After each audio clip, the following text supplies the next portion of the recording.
میرے پیارے بھائیوں اور بہنوں، السلام علیکم ورحمۃ اللہ وبرکاتہ۔ تمام تعریفیں اس رب کریم کے لیے ہیں جس نے ہمیں زندگی کی نعمت عطا فرمائی۔ درود و سلام ہو ہمارے پیارے نبی کریم صلی اللہ علیہ وآلہ وسلم پر، جنہوں نے ہمیں جینے کا ایسا طریقہ سکھایا جس میں سکون بھی ہے اور کامیابی بھی۔ میرے عزیزو، انسان بظاہر زندہ ہوتا ہے مگر بعض اوقات اس کا دل، اس کی خوشیاں، اس کا حوصلہ اور اس کے رشتے اندر ہی اندر مر چکے ہوتے ہیں، اور یہ سب ہوتا ہے ہماری اپنی چند کمزوریوں کی وجہ سے۔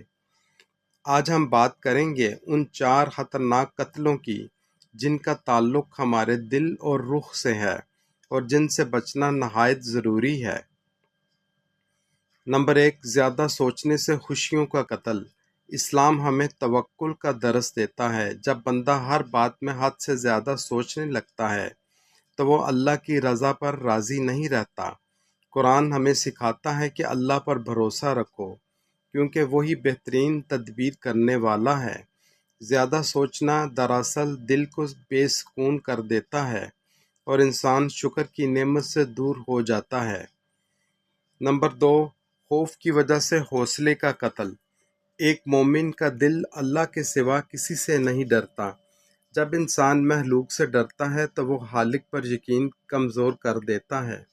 یاد رکھیں، جس کا اللہ مددگار ہو اسے کوئی نقصان نہیں پہنچا سکتا۔ حوصلہ ایمان سے پیدا ہوتا ہے اور ایمان اللہ پر مکمل یقین کا نام ہے۔ نمبر 3، جھوٹ بولنے سے اعتماد کا قتل۔ اسلام میں سچائی کو ایمان کی علامت قرار دیا گیا ہے۔ جھوٹ نہ صرف گناہ ہے بلکہ دل کی سچائی کو بھی ختم کر دیتا ہے۔ نبی کریم صلی اللہ علیہ وآلہ وسلم نے فرمایا کہ سچ نیکی کی طرف لے جاتا ہے اور نیکی جنت کی طرف، جبکہ جھوٹ برائی کی طرف لے جاتا ہے۔ جھوٹ سے اعتماد ٹوٹتا ہے اور دل سیاہ ہو جاتا ہے۔ نمبر 4، شک کرنے سے رشتوں کا قتل۔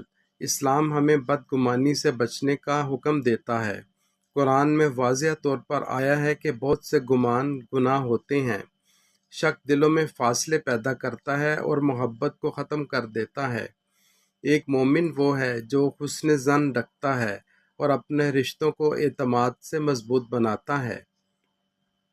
میرے عزیز دوستو، اپنے دلوں کو اللہ کی یاد سے زندہ کریں، اپنی سوچوں کو توکل سے، اپنے خوف کو ایمان سے، اپنی زبان کو سچائی سے اور اپنے رشتوں کو حسن ظن سے مضبوط بنائیں۔